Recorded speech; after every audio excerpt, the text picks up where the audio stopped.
to get that deal done right at the end of the window for the summer, I think that will change the perspective, I think, for a lot of people, won't it? Maybe Konate will leave and that will be the next step. I suppose it throws up the question, what is the summer going to look like? This is the Blood Red podcast from the Liverpool Echo, giving you the inside track on all the big talking points from Anfield. Hello and welcome to this week's Liverpool.com podcast. I'm Matt. Addison Michael Plant is with me and we're going to have a talk about transfers. Yes, I know the January transfer window has closed, but the Reds did do some late business and we're going to look a little bit ahead to the summer as well as across the rest of this season as well. Before we get stuck into all of those topics, though, don't forget to get the best discount off your NordVPN plan. You can go to nordvpn.com/bloodred. That link gives you 4 extra months on the 2-year plan and there's no risk with Nord's 30-day money-back guarantee. As ever, the link is in the podcast episode description box below. Let's start with sort of some January general thoughts, Michael. I'm sure the Jeremy Jacquet or Jacquet signing, I'm not quite sure how we've agreed to pronounce that yet, but that does change things, doesn't it? I mean, the short term, that there is still a few big question marks about Liverpool and in terms of the Champions League race as well. But to get that deal done right at the end of the window for the summer, I think that will change the perspective, I think, for a lot of people, won't it? I think so, yeah. I think it's certainly that you've ended with a positive, which is always a good note to sign off any kind of transfer window with.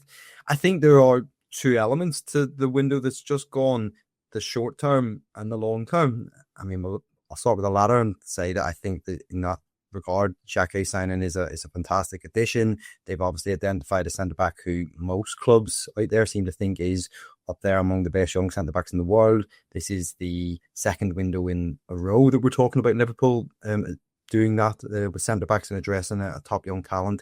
So that's a real positive, and they've really future-proofed that position. I've been writing for the last couple of days, for the last day, that they've essentially now got a back 4 that could be in place for the next decade, when you consider Leone, Bradley and Milos Kerkez as well. So loads of positives in that regard. The one thing I can't overlook and I can't come away from is that I think in the short term they've left themselves incredibly light, and they started the window with 7 defenders available. I said that I didn't think that was enough, that they needed to increase their numbers, and they've ended the January window with 6 defenders available because of Conor Bradley's injury. We've also got more short-term injuries to Jeremy Frimpong and Joe Gomez that, of course, Liverpool are dealing with at the moment. So in that regard, I can't get away from, while I think Jacquet is a fantastic addition and a really positive signing, and actually I think an example of how Liverpool's future-proofing it is that they're so effective in that regard. But in the short term, they have left themselves light. They're still competing in 3 competitions, and I do worry about that going forward. And last week alone, across the 2 games they played 3 different midfielders in the back 4. That just underlines the problems they've got in the here and now, and they haven't addressed that. And I think there will be people at Liverpool just sitting with their fingers crossed, hoping there are no more defensive injuries in the coming weeks. So, yeah, that's kind of my perspective on it. What do you think in terms of short and long term then? Yeah, I think it's a perfect encapsulation of what Liverpool do in the transfer market. I think it's their strategy to a T. I think it has slightly changed. I'm really fascinated by the fact that they've gone for Leone and then for Jacquet as well. 2 players that maybe don't have the experience level that Liverpool have often looked to in the past. They've, not played as many senior minutes. There isn't quite as much data on them, but they've, what is it? The best part of 100 million, 90 million-ish on the 2 of those.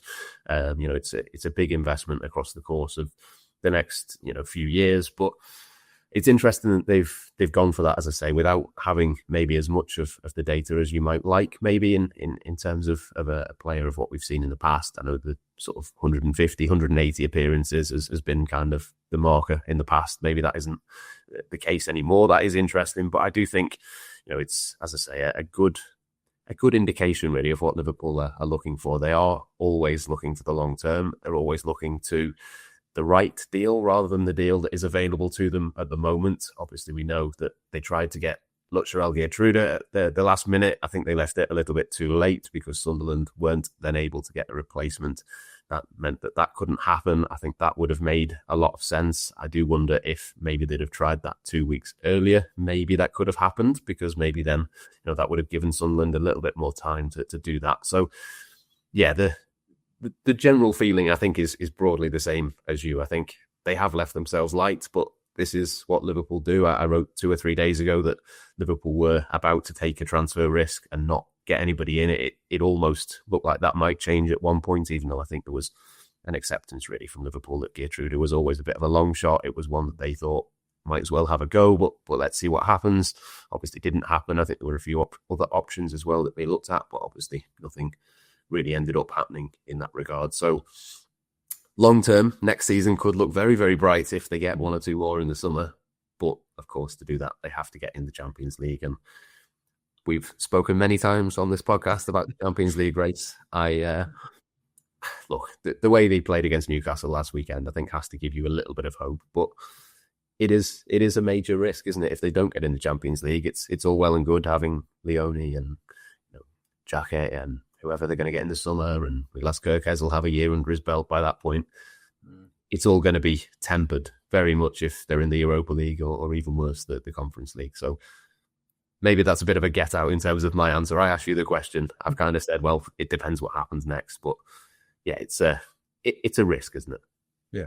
Well, listen, history's written by the winners, and ultimately, if Liverpool go on and get a top 5 finish and win a cup, then we'll sit and applaud and say that they got the risk right. I think if it comes back to bite them, then we won't say that, obviously. I do think it's too big a risk that they've left themselves with. And I remember saying before January that they needed to go and add a defender, and they've not done that. So, and I think the move for Gertrude later on is an admission that they've left themselves too late in those options. And as you rightly say, if they'd have moved a few weeks earlier to try to conclude a transfer, they would have probably got something sorted. And look, I mean, a club I keep a very close eye on is Aston Villa, and they were hit with a whole load of midfield injuries in January and thought, right, we've just got to get a short-term solution to get us across the line. They brought in Douglas Luiz on a short-term loan. And I look at Liverpool and I just think, why have they not applied the same logic? And yeah, if they come up short, it is. Well, I mean, there'll be a couple of reasons if they come up short, but one of the big reasons could be the defensive issues. And when you look actually that the attack is starting to click, I thought the midfield, and a separate point without Curtis Jones, who can be quite ponderous in possession, but I thought at the weekend the midfield moved the ball really, really quick. That's more we want to see from Liverpool. The midfield are starting to click. Up front's definitely they're scoring more goals and looking more effective in that regard. Actually, you look at the defence is the last kind of question mark, and it is just in the lap of the goal side. Can they escape without too many injuries? And listen, we're talking about 6 defenders that have looked up. One of them's Joe Gomez, who we just know, and we've spoken about it time and time again on this podcast, cannot stay fit. He is not fit right now as we speak. So it's just a recurring issue. So yeah, it's a huge gamble, and listen, I'm sure Liverpool weren't thinking this in signing Jacquet, but I hope it doesn't distract from that in some ways, because that is a huge positive, and there's no denying that. I'm not taking away from that, and I will give Liverpool huge kudos actually for their work in the market. But in the short term, they've left themselves too light, and I don't think we should overlook that. Yeah, I think there'll be a lot of people saying, why didn't they just get him in this month? Now, obviously, Ren want him to stay there and be there for the rest of the season, and I think that was always going to be a part of the deal, whether he went to Liverpool, to Chelsea, somewhere else in Europe. That was something that they were insistent on. So that kind of just is what it is, really. I do wonder what the impact will be in terms of Ibrahima Konate. I noticed Jamie Carragher on Monday Night Football basically saying, well, the fact that they've done this deal now suggests to him that maybe Konate will leave, and that will be, the next step. Obviously, as it stands, there's been no developments as far as we know in terms of Konate's future. His contract runs out at the end of this season. Are you reading anything into that at this stage? I'm not really too sure that I am. I think, to have Van Dijk, Konate, Jacquet, Leone and Gomez next season, as it stands, if Konate was to stay, that would be ideal. I think that's probably the right level of centre-backs. Do you think we can read anything into what this means for Konate?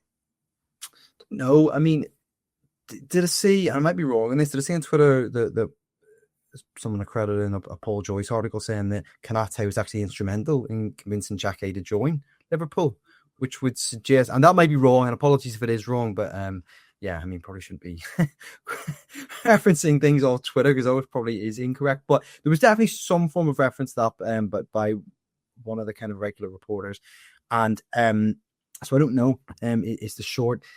Look, I think that I was told a couple of months ago that Liverpool, the centre back, was going to be the big issue in this upcoming summer for Liverpool, and the main reason for that being that Joe Gomez and Konate could still both leave, and Virgil van Dijk has a year left on his contract when we get to the summer. So they've basically got to gut their entire centre-back options. I still think that is, well, we're in the process of seeing that, obviously, with Leone and with Jacquet coming in. I mean, long-term, over the next 2-3 years, there could be another 2 centre-backs that arrive at Liverpool to bolster those numbers as well. I don't know. I mean, yeah, in short, I suppose I don't really know. I suspect that there probably is an element of Liverpool assuming that it's unlikely that both Gomez and Konate will be there next season. Therefore, they've made a move early in the market, essentially got ahead of the market and brought in Jacquet to ensure that there's not a big rush at the start of the summer. And again, in that, Liverpool deserve huge credit for that. Richard Hughes deserves credit for that you're approaching the summer and what could be a huge problem, actually, it might already be alleviated. And it's worth mentioning in all this conversation of centre-backs, Liverpool actually brought in 4 centre-backs to the club in January, because they obviously signed the 3 young lads who came into the youth team. Now, they are seen as youth team players, but as with every single youth team player, you're signing a youngster with the hope that one day they have the talent to progress into the first team. I think if Liverpool thought there was absolutely no chance of that happening, they wouldn't have signed the 3 lads that they've signed. So there's always that hope. And look, if you've signed 3 young centre-backs, it only takes 1 to push into the first team, and you've got yourself an option in the years to come. I think Jarell Kwanzaa shouldn't be forgotten about in all this as well, because some people, I wouldn't quite kind of prescribe this view, but some people almost view him at Leverkusen almost as a long-term loan, essentially, because Liverpool have that buyback option. I don't necessarily think that is the case, because it doesn't always work out like that. So in short, I just think that Liverpool have probably looked at the big picture in terms of centre-backs and thought, well, there could be quite a lot of surgery to do over the next couple of years. They've seen Jacquet at a good price, and whether Konate and Gomez do or don't go, it's a transfer that's worth concluding and making, and wrapping up now ahead of the summer. Yeah, I think the Van Dijk point is a good one as well. Obviously, Konate and Gomez are obvious. There's question marks at the very least over those 2. Gomez in particular has had interest in the last 2 summers, and I think Liverpool were never in any rush to lose him by any stretch, and I think it would be a big loss behind the scenes, even if he doesn't play every week. He's obviously been at Liverpool a long time, the longest serving player, the sort of leadership element of that comes with it. And obviously Konate as well, that the contract situation means that his future is up in the air. But Virgil van Dijk isn't getting any younger. I think he's going to be 35 in the summer. There is going to have to be, at some point, a replacement for him. Now, if you can do that before Virgil van Dijk leaves, again, going back to the sort of long-term strategy with Liverpool, we've seen that a number of times in the last few years where they've brought in, whether it was, Luis Diaz before Sadio Mane left or whoever it might be, there's always been a bit of an overlap period to sort of play with Van Dijk and eventually become, not necessarily the next Van Dijk in terms of the level of player that they become, but the next person to take on that role. It does feel like a move that fits in with that long-term strategy at Liverpool, as you say, young players. Watching the interview with Richard Hughes and Arne Slot that has come out this morning as we record this, Richard Hughes in that makes the point that all of the recruitment is sort of players who are 21, 22, that kind of age. I think that is sort of the average since he's come in. Obviously, Federico Chiesa skews that a little bit, but it does feel like Liverpool very much set up now for the future with, Kirkes, I think, played really well against Newcastle, and I think we know the level of talent. I think we said on last week's podcast that the question really about Liverpool's recruitment hasn't been the players that they've brought not being good enough. It's been that there's not been enough of them. So the question mark over Jacquet or whoever it might be isn't necessarily, is he going to be good enough to step up? It's, is he going to have enough players around him to be able to thrive? And the only way you solve that is by making signings, isn't it? So yeah, it was an interesting move, and that strategy point I think is a key one for Liverpool. They clearly want to lower the age of the squad and rejuvenate ahead of time, because you don't want to get into a situation where players grow old together. And I think there was a little bit of a risk with that with the Van Dijk and Salah contracts.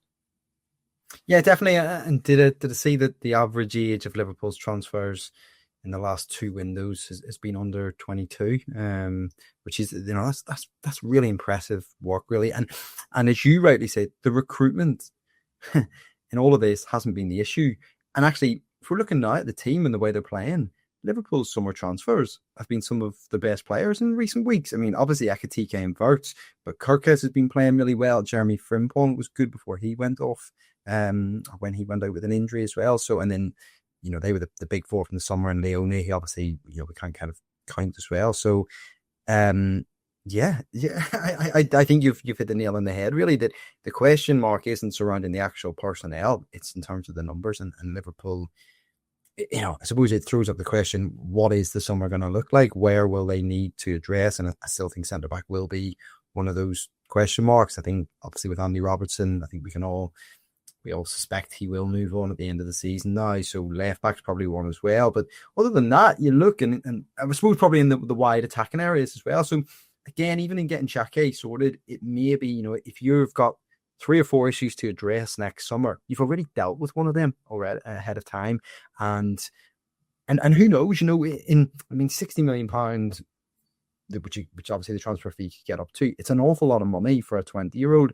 But at the same time, if you sign this 20-year-old and he stays in Liverpool for a decade, it's money well spent. And that's certainly Liverpool's logic and I think approach to transfers across the board. So yeah, listen, as always, time will tell in regards to the success or lack of with those transfers. But I think in terms of future proofing, Liverpool have done a fantastic job, actually. I think the fee is interesting as well, because I find it so hard now to know what is good value in the market, because to me, 60 million, let's say you go back to 2017 when Liverpool signed Mohamed Salah for 36 million pounds. I mean, what would that be now? I suspect it would probably be the equivalent of a 60 million pound player now, a player that had just got 20-ish goals in Serie A for Roma. I don't think you were going to get, a deal like that if that was the case now, if that makes sense. It does feel like when you see 60 million pounds, you go, that's a lot of money for a 20-year-old. But I mean, maybe that is just the going rate for these kinds of players now. Yeah, and obviously the money for broadcasting is just up and up and up, and Liverpool have, they released their figures recently, didn't they? And then their commercial numbers, the Deloitte Money League came out, and Liverpool were right at the top, certainly in terms of the Premier League clubs and that, and their commercial revenues are going through the window. So transfer fees are going up and up all the time, aren't they? And mere growing up, 60 million would have been the record ever transfer. And now it's, spent on a 20-year-old who, doesn't have an international cap and has barely actually played senior football. So, and that's not his fault, obviously. And, it goes back to some of the summer questions as well. But yeah, he's an awful lot of money, £60 million. But at the same time, as I say, if it's spread across 10, 15 years, they're laughing Liverpool. Yeah, I mean, as I say, you spent sort of 90, 95 or whatever it is on those 2 young centre-backs, 40 on Milos Kerkez there. Yeah, it's hard to know exactly where the bar is if you sort of take an average across the course of those players. If you say that Conor Bradley is your right back moving forwards, maybe that brings it down as well. So yeah, it's hard to know where the actual level of spend is in terms of those players. But the fact that they are so young, as you say, 40 million for Kerkez over 10-year period or whatever it's going to be, suddenly it looks very different. It's a good point though on Kerkez. If Kerkez is worth 40 million, who was an established Premier League player, played international football, played in Europe, 60 then maybe does seem a lot for Jacquet if you think about it in that context. But it's horses for courses. Our centre back's more valuable than a left back. I don't know. I mean, there's probably smarter people. There's definitely smarter people than you and I, but there's smarter people than you and I can probably work these things out. But yeah, it does seem, now I think about it more and more, it does seem like an awful lot of money, actually. Yeah, I'd not thought about it in that way, but I suppose with Kerkez, maybe there was a little bit less competition. It kind of felt for a long time that it was going to be Liverpool. I think there was a general kind of vibe that the last few months of the season he was going to end up at Liverpool. Maybe the fact that Chelsea were in for Jacquet as well, maybe that influenced the price tag, or I'm not so sure. But yeah, it's an interesting one, isn't it? But yeah, fundamentally, we don't really have a clue what good value looks like in the market, and ultimately £60 million. If Jacquet becomes the player that Liverpool think he can become, then clearly that will prove to be good value in the end. But you mentioned the summer there and what else Liverpool need. We touched a little bit on it in terms of centre-back before. Obviously, we know that Liverpool tried to get Mark Gay in the last summer transfer window. That didn't quite happen. Is centre-back the biggest one still for you, even after this deal has been done? I think for me, it probably hinges on Ibrahima Konate. If he stays, maybe you're all right. But yeah, there's maybe another big player to come in. Would you say, would it have to be an established player if Konate was to leave, given that you've got Leone and Jacquet, who are very young and inexperienced? Would you then be looking at a 25, 26-year-old if it came to having to replace Konate? A 26-year-old Premier League experienced centre-back. God, is there anyone that jumps out at you that you can think about that Liverpool could have signed in January, maybe? No, I'm only joking. But although, I mean, that in a nutshell, Liverpool's decision to sign Jacquet above Mark Gay, in a nutshell, just encapsulates their transfer policy. And they paid double the money that what Man City paid for, which is also fascinating. Anyway, but yeah, I think you're right. I mean, it's like always, it depends in terms of outgoings. I mean, I think Konate, obviously, there's a very good chance he goes. I still think there's a good chance Mohamed Salah goes, by the sounds of things as well. So, and then I think then you start getting into the realms of actually questioning, not just, are you bringing in a like-for-like replacement for someone like Mohamed Salah, or are you looking to actually change the system to get, for instance, Hugo Ekitike and Alexander Isak into the system and things like that? So there's kind of lots of questions in that. I suppose centre-back, the question in terms of centre-backs is, are you willing to go into the season from a Liverpool perspective banking on Leone and or Jacquet to be your starting centre-back? Which, look, we haven't seen enough of either of them to really know, and I think that's the big question. You suspect if you spend £60 million on a centre-back, he's got to be ready to come in and play at a certain level, although I do think that seemed to be the suggestion of why he might have preferred Liverpool to Chelsea as well, in terms of that pathway and having those opportunities. I suspect that's probably, if you're him, you're asking both of those teams, well, am I going to play? And presumably he's got the right answer off Liverpool.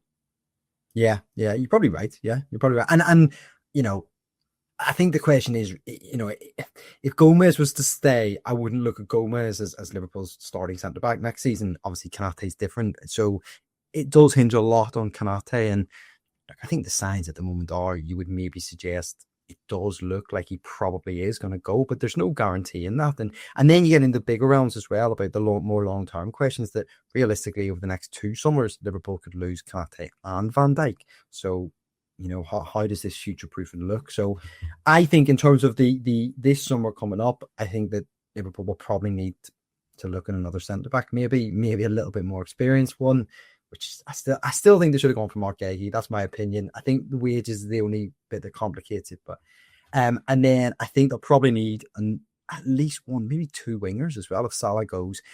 I think they will probably need a replacement for Andy Robertson. And then I think you're looking at a number 6 to bring in. It's just something that the squad's lacking at the moment, rather than an actual replacement for someone. But yeah, what do you think? How do you think I'd agree with most of that. I wonder if Kostas Tsimikas might just be the Andy Robertson replacement, and they might just do that, which I'm sure the comment section suddenly explode into life at that. But I do wonder if that just makes sense, really, even if it's only for a year that you do that and you go with that. But that's one. Midfield, definitely, I think they need an extra one. I'm not sure whether it'll be a number 6. They don't seem to buy many of those, with Endo obviously being one, but I think that would be the obvious upgrade, really, just to have an extra quality option in that rotation, whether that's someone maybe a little bit like a Curtis Jones who can do a little bit of that number 6 if you need him to, but can play a little bit further forward as well. I just think they need maybe one extra option there. And yeah, wingers, they need at least one winger. If Salah goes, then they need 2.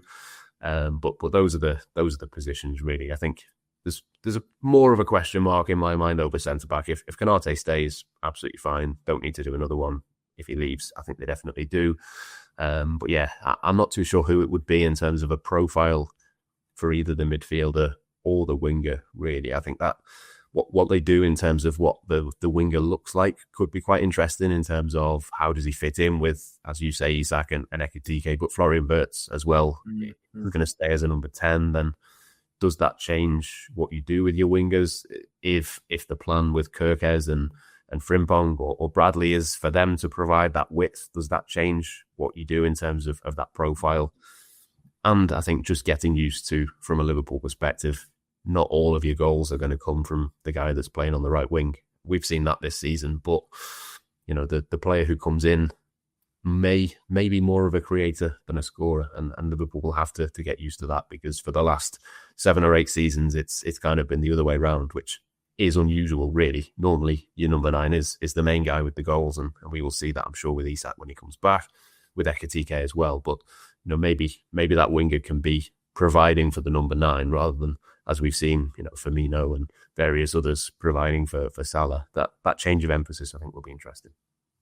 Yeah, and I suppose Liverpool are in some way still adapting to the post-Trent Alexander-Arnold era as well. Obviously, a player who created a lot of chances for teammates as well. So Wirtz was a huge part of that. Could you go then and look for, and you've got 2 great goal scorers as well. Could you then go and look for another creative player to provide more chances? And is that the kind of the bedrock of your team for the next at least 2-3 years, maybe? Yeah. Listen, I think there's actually a really fascinating conversation probably for another time, really, but just about how Liverpool's front line looks going forward. Because if you watch it the weekend, you just come away with a sense of, well, it's got to revolve around Ekitike and Wirtz. But that leaves out Mohamed Salah, the current player of the year, and Alexander Isak, the most expensive signing in the history of the Premier League. Not leaves them out, I suppose, but you end up wondering, like, well, what exactly, where do they fit in and what role do they have? And there's certainly, you would have walked away from that Newcastle game thinking, well, they're second place to the 2 guys I just mentioned as well. So yeah, there's big questions about that going forward. And yeah, listen, I mean, we're only just finished the January window, but you do look at the summer window thinking it is fascinating to see how Liverpool approach it, I must say. I think as well, just to finish, we've seen the evidence of the last few windows is that whoever they do go and get, they're not going to get stopgaps. It's going to be, if they sign a midfielder, it's going to be a really elite level player. The same with the winger. If they're going to go and get a winger to come in and play maybe on the right, the left, or both, it's going to have to be a really, really high level of player for them to be tempted into doing that. And, last summer, if you'd have asked me at the start, will they spend over 100 million on 2 different players? I'd have said absolutely no chance. And we've seen that that's going to happen. So, yeah, it sets it up to be exciting. But I think, 2 or 3 players to add into the squad that they've already got is an absolute necessity. But the fact that they've got Jacquet over the line takes the pressure off that, certainly to a large degree heading into it, which is certainly a good thing after a January where I think a few people were getting a little bit anxious about what might happen over the next few months. But I think that'll do us for now. I'm sure we'll talk plenty about transfers before the summer starts. There may well be some more news to break before then as well, but we will certainly keep an eye on it and keep an eye as well on the Champions League race. I'm sure that will come up a few times across the course of the next few weeks of podcasts too. So I think that'll do us for now. Thanks, Michael, for joining me, for you guys at home as well for watching and for listening. And as ever, we'll be back next week with the next Liverpool.com podcast. You've been listening to the Blood Red podcast from the Liverpool Echo.